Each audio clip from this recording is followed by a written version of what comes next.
Hello. Welcome everybody. It's back. Welcome to Crossover Sports Talk. I'm your host and founder, Fazil Arshad, back again, once again. We're going to be diving into all the NBA free agency that's going on, continuing as we're in mid-July, including who's up, who's out, who's coming in and out of different teams and different buyouts as we're recently seeing, and what moves are actually going to be changing the game. And then we'll shift gears to the gridiron, where I'll give you my all-time NFL quarterback Mount Rushmore. And trust me, it's going to spark a debate. I think it might. I don't know if it will.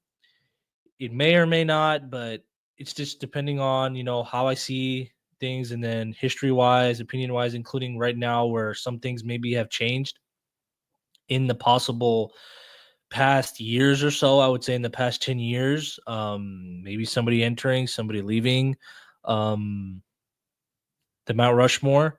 So we shall see. But in the meantime, I just want to welcome you guys again. I know it's been about several days or more about me doing my last video, but we will continue having more on. I'm going to be adding more and more short clips and short videos, more guest appearances that's going to be on, more sponsorships, more ads. I just wanted to keep you guys informed of that. Life gets busy with things that are going on currently. I just also wanted to mention we just got some merch in. I just got my hoodie right here for my company right here, Crossover Sports Talk and Events. And then you can see all the action, all the insight. Just wanted to brand it out there so you guys can see. If you guys would like any, just please let me know. I can have that all situated for you guys, and then just love for you to support and show what we're about and what we provide for people over here. I want to thank you guys for coming on here and showing your support. I've seen all over social media and what's going on all over my page and my YouTube, including the company. I really appreciate it. We're just growing.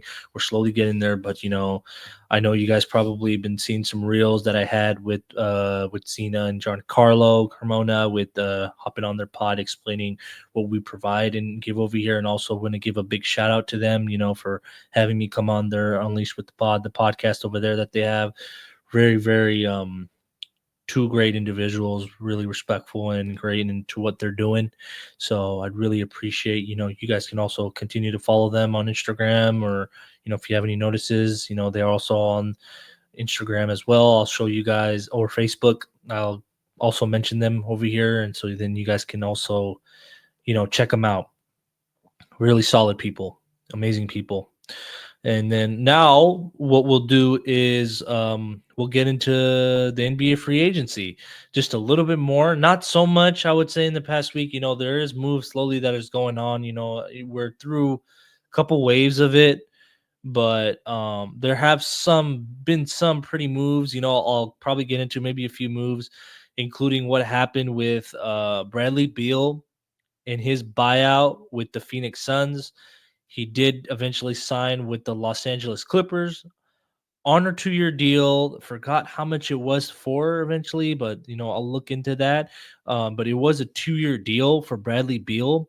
I think this is also a big move too, because the Phoenix Suns, people didn't know what they were doing. That big three didn't work out with Booker, Beal, and Durant. People were expecting them to do something, get somewhere far. It kind of fizzled out. It sucks. I had big things for them. I would think it was like a couple off seasons ago, but they ran into a buzzsaw in the Western Conference, which is always crazy. It's unpredictable what it could be.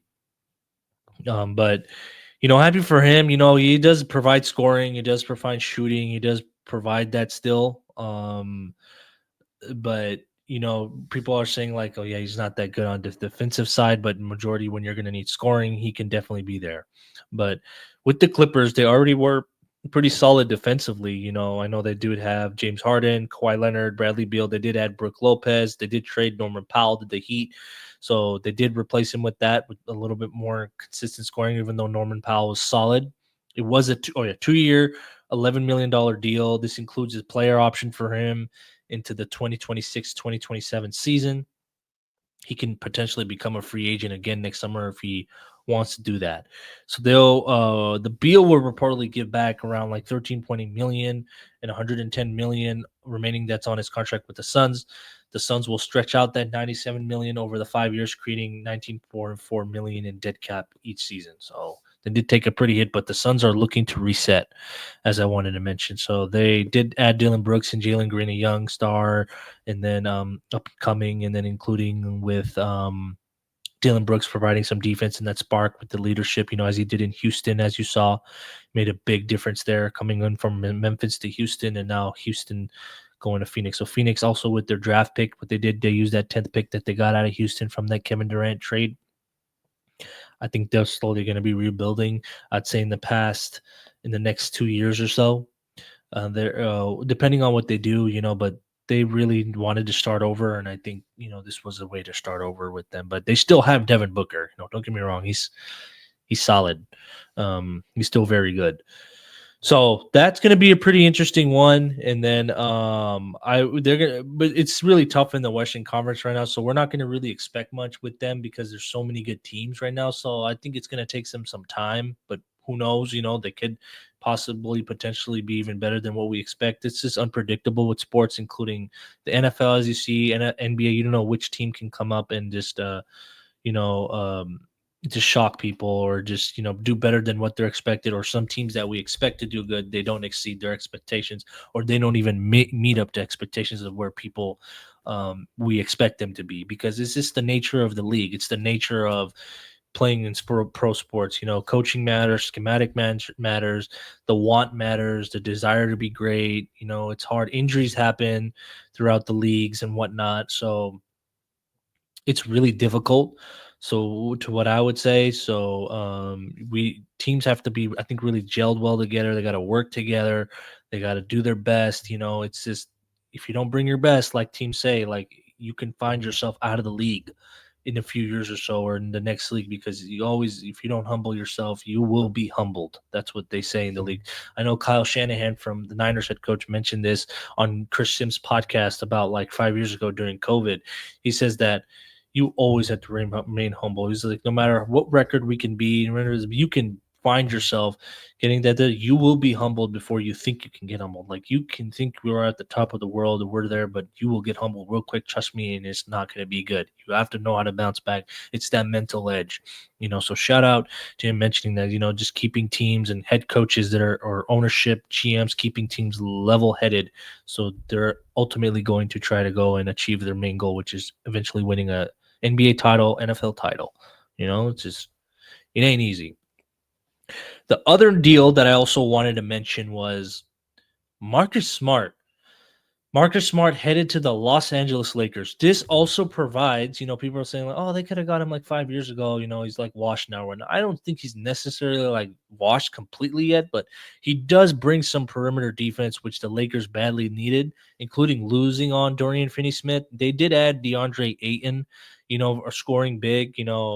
I don't see much, defensively. People would say, like, how is he going to defend against guys like Anthony Davis or Nikola Jokic?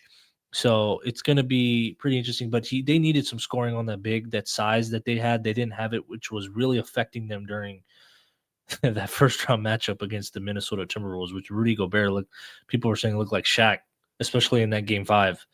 So DeAndre Ayton helping out. I think the Lakers are probably going to do a little bit more things with, new ownership that they did include over there. So they're gonna look to strike, because they know LeBron's probably got a year or two left. Who knows? And then Luka, they're still also trying to implement building around Luka, what he liked, especially what they did in Dallas. With lob threats and some big wings that they had on the perimeter. So I think the Lakers are still going to be set up for the future, even post LeBron, because they do have Luka, and then they can still build around him and what they're going to want to do. They do draft and develop pretty well too. So Pelinka and Co. and the Bust family that they did, Jeannie Buss is still going to be the governor of the team, so she'll still have a big say in what goes on with the Los Angeles Lakers. But they do draft and develop pretty well with the players that they got. So they did have Marcus Smart on a 2-year. Also, his is an $11 million deal, same as with Bradley Beal. It was a buyout from the Washington Wizards. He did spend time with the Celtics and the Wizards. This deal is going to be finalized after he clears waivers. It's also the Lakers were trying to sign him. People were talking about due to his strong defensive abilities. Like I was mentioning, the 3-and-D or type player, like the perimeter defense is what the Lakers needed. They're really trying to championship contend and go for a title.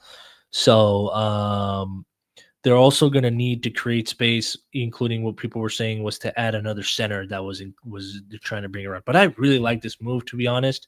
I looked more into it. I do have some friends and family. I did love the Lakers with Kobe Bryant.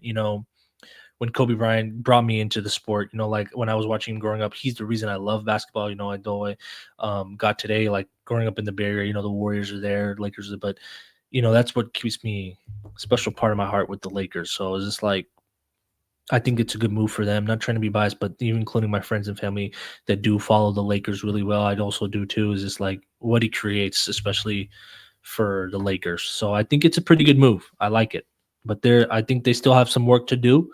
And I know they know that, including LeBron, with him opting in to play with the Lakers. Bronny's been looking pretty good in the G League. He's been developing slowly even better.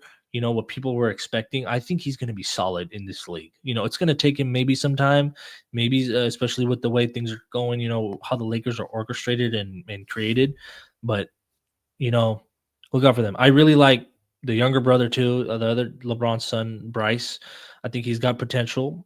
It may not show like as much as in high school or in college, but his skills and his ability and his size and everything, I think it's going to work really well, translate really well to the NBA. Bronny got picked up some muscles and weight and like his body form. He's defensively solid, so this is going to be pretty good, I think, for the Lakers.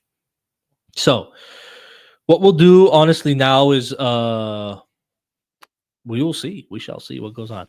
But I did want to mention some couple new sponsors, including that I just added some more clients that came in by. I also want to talk about right here, which is Events by Sabrina, turning dreams into reality, one event at a time. Let Events by Sabrina bring the magic to your next celebration. You can call her at 707-290-3595. Her email is right there, Sabrina Buksh. 86@gmail.com. Right there, hashtag fairy godmother experience. That's what they call her. Hashtag events by Sabrina, and hashtag she does Bay Area events, and also she does Sacramento events. She currently resides, over there in that area, so she can control any type of events in the Sacramento, Elk Grove area. So please reach out to her. She will help you. And I'll mention her, including the Sacramento events, in the description box below. Okay. And then also I'd like to mention another sponsor, a good friend of would be right here, Y2K Recycling. Got old electronics, don't trash it, recycle it. We're on a mission to keep e-waste out of landfills, including electronic waste.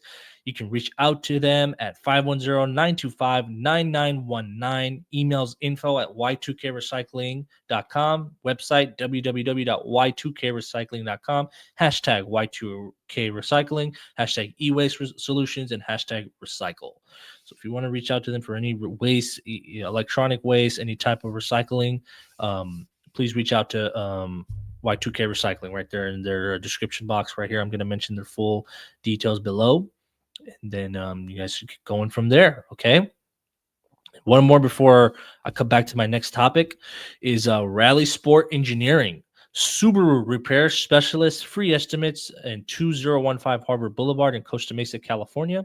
You can call them at 949-548-0978, www.subarurepair.com. Once again, you can reach out to them right there. I'll mention everything in the description box below. Please reach out to them. And my next topic, what I would like to get into, guys, is going to be my NFL quarterback Mount Rushmore. This is really difficult. Just like I mentioned before, was in my NBA Mount Rushmore. This is going to be just as difficult, is because there's so many good quarterbacks, all-time great quarterbacks. I don't know where people list them majority, but this is majority of what the world and America and everyone else thinks, just depending on greatness, stats, rings, accomplishments, achievements. But, there's also team accomplishments you have to throw in as well that factors in. But we're talking about necessary impact, clutchness, being surgical in crucial moments in the biggest of the games, impact on the team, building team, chemistry, leadership, motivation, discipline, just the way they handle their teammates, the receivers, running backs, O linemen, protections, knowing blitz schemes, defensive schemes, knowing what the defensive coordinator is possibly even thinking on the next future plays and stuff. This is what I put in all into what a quarterback. Quarterback is probably the most hardest position to play, I think, in any sport, because the physical, the mental build of it, the confident wise, throwing interceptions, bad games, once a week games, the studying, the practicing, the screening, all that stuff you have to do throughout preparation going in for a week, including just every game's important, playing in big moments, playoff games, Super Bowls. It is not easy. Like, I mean, every other sport, yeah, you would say it's like muscle memory. Yeah, it's muscle memory for quarterback too, but like there's so much more of like an mental edge, knowing what the other defense is trying to do to you and what they're trying to implement, knowing your weaknesses and your other players, because it's 11 on that you have. You're the quarterback, and then the 10 others you got to worry about, and then other 11 on the other side, which is the defense, including the head coach and the defensive coordinator. So as an NFL quarterback, this is probably one of the hardest things to evaluate, as in trying to figure out, who could be your Mount Rushmore. That'd be for fun, opinion wise, but not so easy. But I would like to mention mine, and I'll let you guys know. And please let me know what you guys probably think in the comments. Feel free to throw in your opinions. I'd love to hear it. I really appreciate everybody's insights and stuff like that. So feel free to mention it. So the first one I'm gonna go with, and it was hard for me to do because me being a big Niners fan, people are probably thinking like, "Oh, you can't be biased towards all this." And I was like, "Yeah, I know, but I'm gonna go with Tom Brady." He's my first, he's my all-time, he's the NFL GOAT, I believe. Not just in the ring shaper, but his determination for the game each week, each year, the discipline, the motivation, the hard work, the AMs he showed up before people, they're staying there late, getting there early. It ain't easy. Like Tom Brady's, he's from here, he's from the Bay Area. He went to Sarah High School here in San Mateo. His parents reside here, all that stuff. And I wish he was a Niner, including Aaron Rodgers. I mean, we passed on both. So it kind of sucks, that we didn't get either or. We could have had a chance at either or still. I mean, I would have loved to have Tom Brady possibly in that 2020 season when he wanted to come here again and, be a part of that team. I know we did have some success even with Jimmy G, and then Brock Purdy still out there, but I mean, having Tom Brady would have been something even crazy, But the reason why I picked him, you know, his stats, they show for itself. The 7 rings, what can you say? The 7 rings, the 5 Super Bowl MVP awards, and his career going from the year 2000 to 2002, being a 6th-round pick out of Michigan. He was still in the quarterback dug hole depth in there, with quarterbacks that were there he had to work through. Came in, Drew Bledsoe got hurt in 01, and he just took off, and they won that Super Bowl that same year, and then from there on, he won again into 03 and 04, repeated back to back. I know Belichick had a big thing to do with that defense. Then he didn't win for 10 years until 2014, beating Seattle. Yeah, the infamous, the 1 yard line joke that they didn't give it to Lynch to Seahawks. And then the Pats eventually got the interception off the screen, Malcolm Butler, and they won the Super Bowl from there. And then he came back 28-3 against Atlanta deep in that third quarter. Everyone thinks they're done, they're dead, the Patriots. And then what does Brady and the Patriots do? They come back and they win that Super Bowl in overtime, 34-28, capturing his 5th Super Bowl. He went to 10. He lost 3, lost 2 to Eli Manning, and then he lost 1 to Nick Foles, right? But then he went over again. He went over to that following the following year after he lost to Nick Foles. He beat the Los Angeles Rams in a defensive slugfest, 13-3. They won that game. Julian Edelman eventually won that Super Bowl MVP. He was great. He had over 100 yards and stuff in that game. And then once again, he left New England. He went to Tampa Bay during the COVID season, and in that first same year, he won his 7th Super Bowl, and it was against the Kansas City Chiefs. It was Mahomes after winning the Super Bowl that previous year, coming back, potentially repeating, winning that 7th Super Bowl. I just, there was no undisputed reason he is the GOAT. So for number 1, it went for Tom Brady for me. Number 2, I'm going to go with his only own, Joe Montana, man. Joe Cool, surgical, undefeated in Super Bowls, 4-0, no interceptions in the Super Bowl, just complete dominant and clutch in his career, also going to Notre Dame, being a 3rd-round pick, Bill Walsh creating that West Coast offense and building that camaraderie around with Eddie DeBarlo, which was the 49ers owner from that time on, bringing in new head coach, the GM, and then the quarterback, him struggling, with those teams, but they knew something was building. And then in that 3rd season, he won his first Super Bowl in 81. Then they came back again in 84, and he beat Dan Marino, which was, I think, honestly, Dan Marino throws like the prettiest of footballs, and like his spiral, his arm, his quickness, his touch. He defeated him in a Super Bowl. Joe Montana was absolutely surgical here at Stanford Stadium. I wasn't even born at that time. I know you can ask my parents, my uncles, and everyone that they talk about how, cool Joe Montana was under pressure and how he showed up in the biggest of moments. They won that Super Bowl 38-16, and he was a Super Bowl MVP. He was great, so, and then also him coming back a few years. I know they had to deal with the likes of the Washington Redskins at that time, and then the New York Giants, who were great in the playoffs, and then the Chicago Bears, the big bad Bears, the 85 Bears defense that was there. They're one of the great all-time defenses of all time. Then back in 88, the Niners came back and won the Super Bowl against the Cincinnati Bengals, and that was that infamous 92-yard drive by Joe Montana, Jerry Rice, Roger Craig, and co.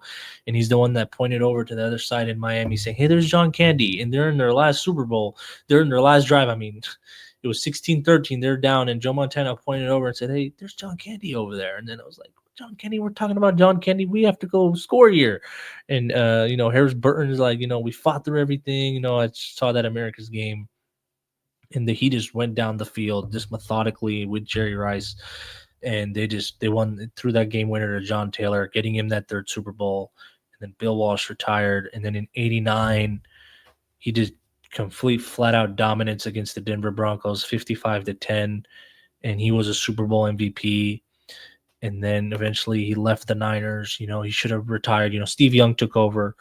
And then he still took the Kansas City Chiefs, to an AFC championship. And then after that, he retired.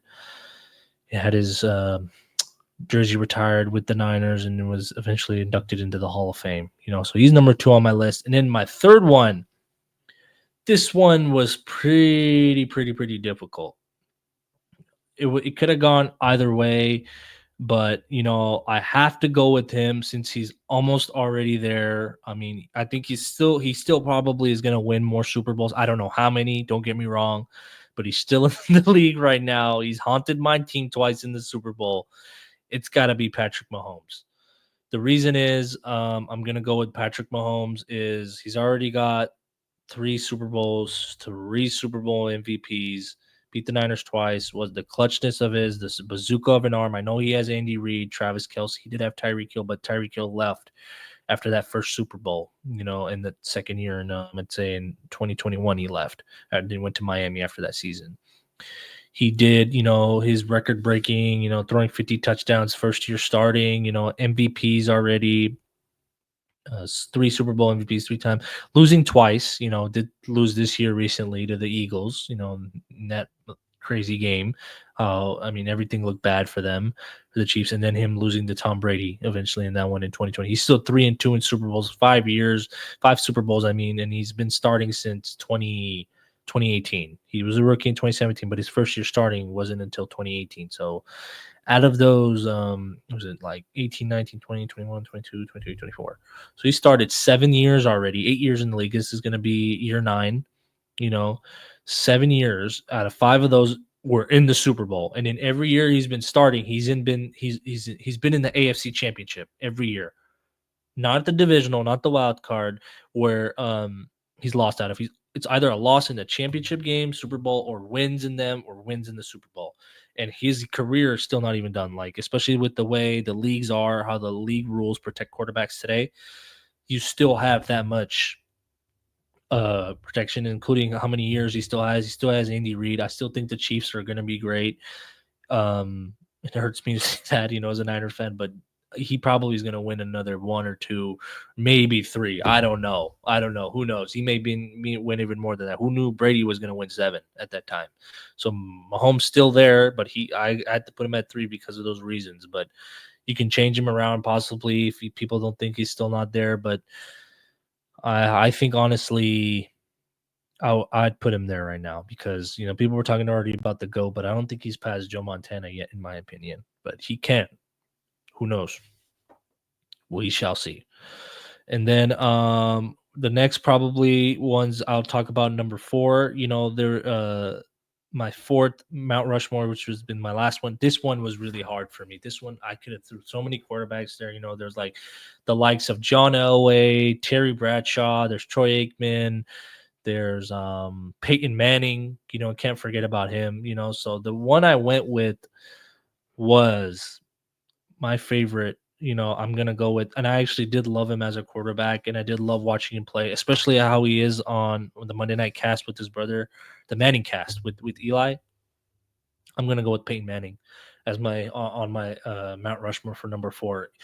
The smarts that he had, the mental, people say not as physical, but he did have that armor, especially when he was young in Indianapolis.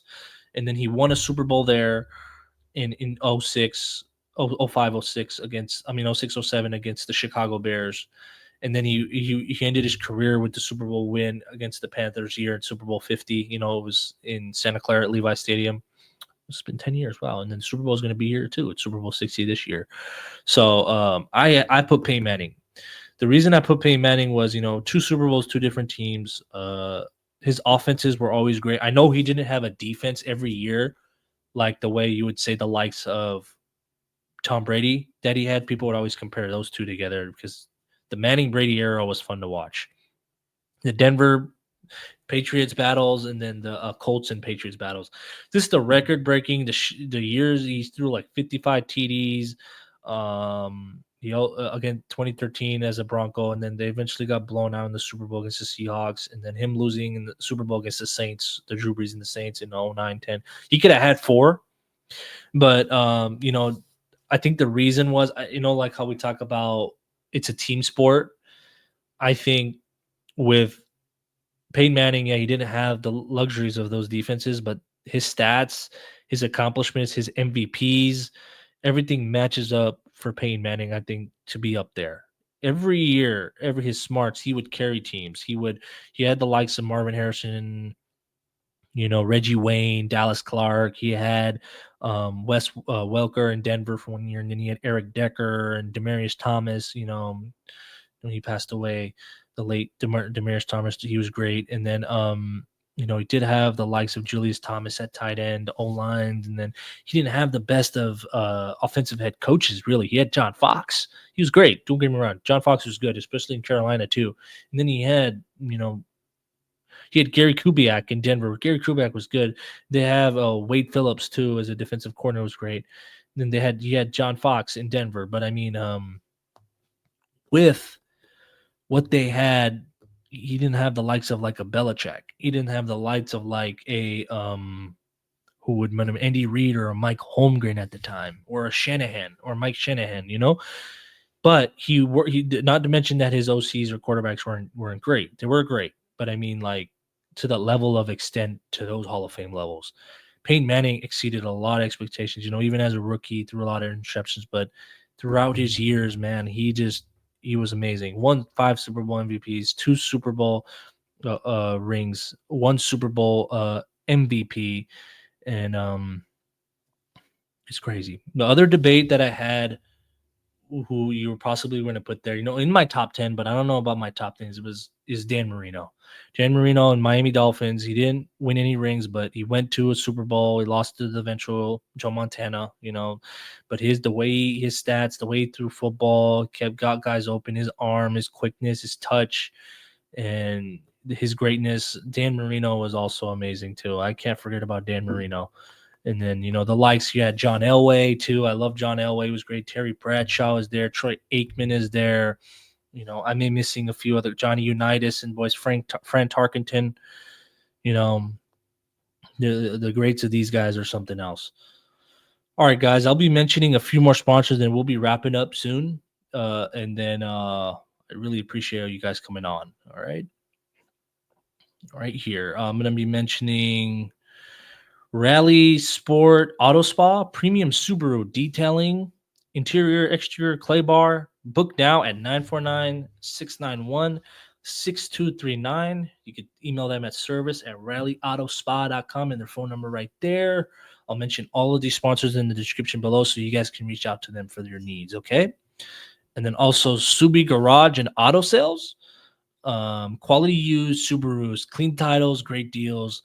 You can call 949-548-0987 and emails right there, rseraul@gmail.com.